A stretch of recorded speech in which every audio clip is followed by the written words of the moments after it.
कृष्ण कहते हैं जिसकी चेतना जागी हुई है उसके लिए जो तमाम शास्त्र हैं जागृत व्यक्ति के लिए एक छोटे जलाशय से ज़्यादा नहीं, क्योंकि जागा हुआ व्यक्ति तो अपने आप में पूरा का पूरा समंदर होता है और समंदर कभी तालाब से पानी नहीं मांगता है।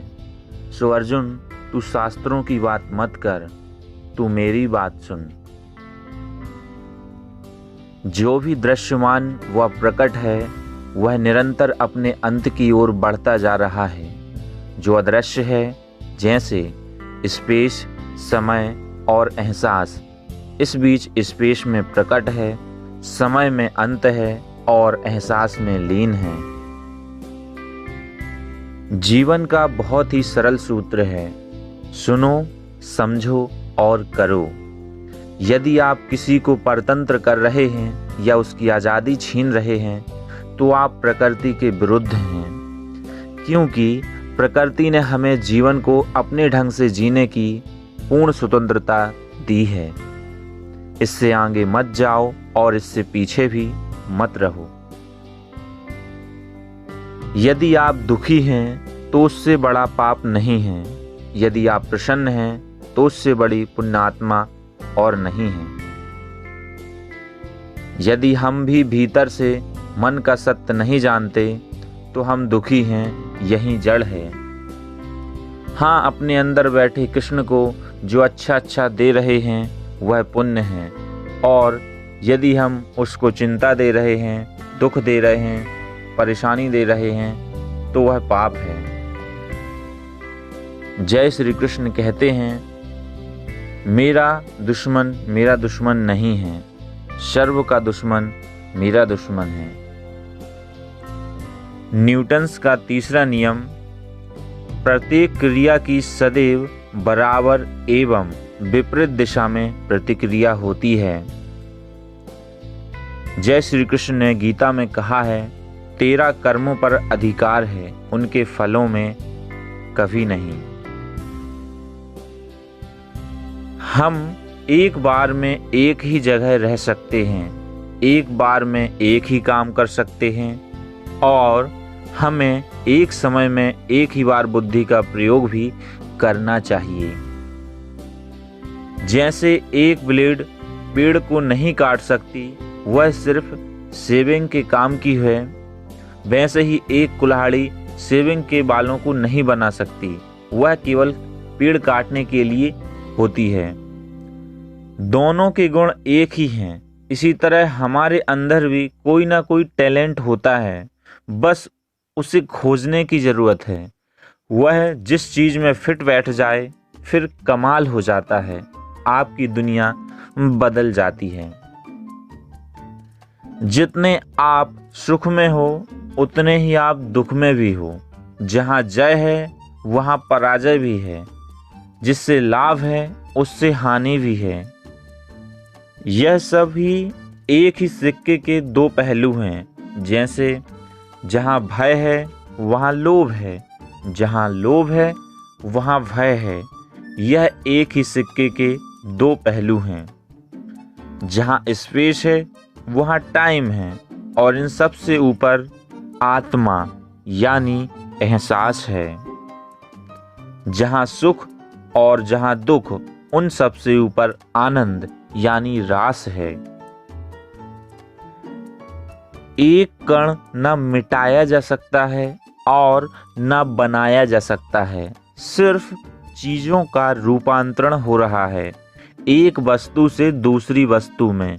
ना कोई वस्तु बनाई जा सकती है ना मिटाई जा सकती है, सिर्फ रूपांतरण किया जा सकता है। इसी तरह ना कोई भाव बनाया जा सकता है ना कोई भाव मिटाया जा सकता है। प्रेम और क्रोध सनातन भाव हैं, इनका सिर्फ रूपांतरण हो रहा है दुख, चिंता, भय आदि में। कृष्ण कहते हैं, भीतर आत्मा होनी चाहिए और बाहर संसार होना चाहिए। कृष्ण को इसलिए हम पूर्ण अवतार कहते हैं। कृष्ण ने अपने जीवन भर किसी से ज्ञान नहीं कहा। गीता मजबूरी में कही थी सिर्फ एक बार। ऐसा व्यक्ति जिसने कभी आशा नहीं की वह कभी निराश भी नहीं होता। आप इच्छाओं से मुक्त हो जाओ, पल भर में जीवन के सारे रहस्य जान जाओगे। जो आप देख सकते हैं वह स्पेस है और जो आप नहीं देख सकते वह समय है। यह मानने से कि कृष्ण ईश्वर हैं, ईश्वर नहीं हो जाते, वह जानने से होंगे।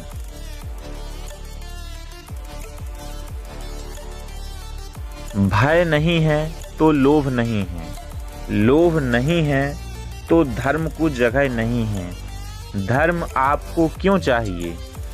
क्योंकि कुछ लुट न जाए और कुछ मिल जाए। शिक्षा मानसिकता को मजबूत करने के लिए होती है और नौकरी आर्थिक मजबूती या जरूरतों को पूरा करने के लिए होती है। यदि आपकी मानसिक स्थिति मजबूत है तो आपको शिक्षा की आवश्यकता नहीं।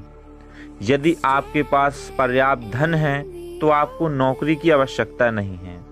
लेकिन यदि आपकी मानसिकता कमजोर है तब आपको शिक्षा की आवश्यकता है।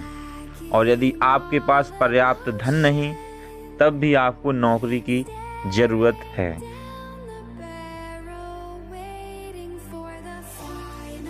बुद्धि अच्छा बुरा सोचती है, मतलब अतीत या भविष्य को लेकर विचार करती है, मगर मन सही और गलत को सोचता है, वह सदैव वर्तमान है।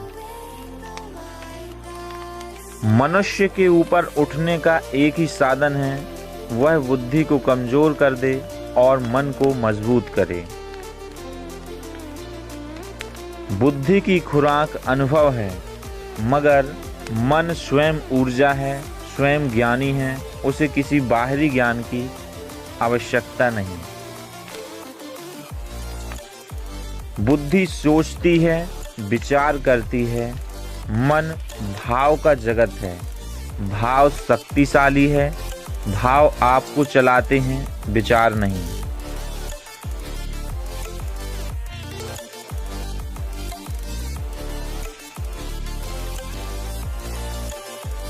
श्री कृष्ण कहते हैं ना कोई मरता है ना कोई मारता है अर्जुन।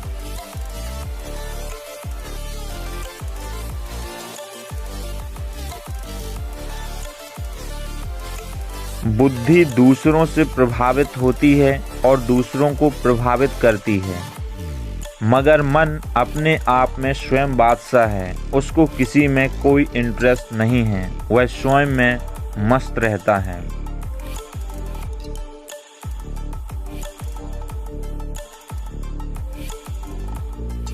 डर डर कर जीना बुद्धि का स्वभाव है, मन को कोई डर नहीं। मनुष्य जीवन में डरने का कोई कारण ही नहीं है। यह सब हमारी इल्यूजन है। जो भी भाव हैं वह बुद्धि के कारण आए हैं। जय श्री कृष्ण।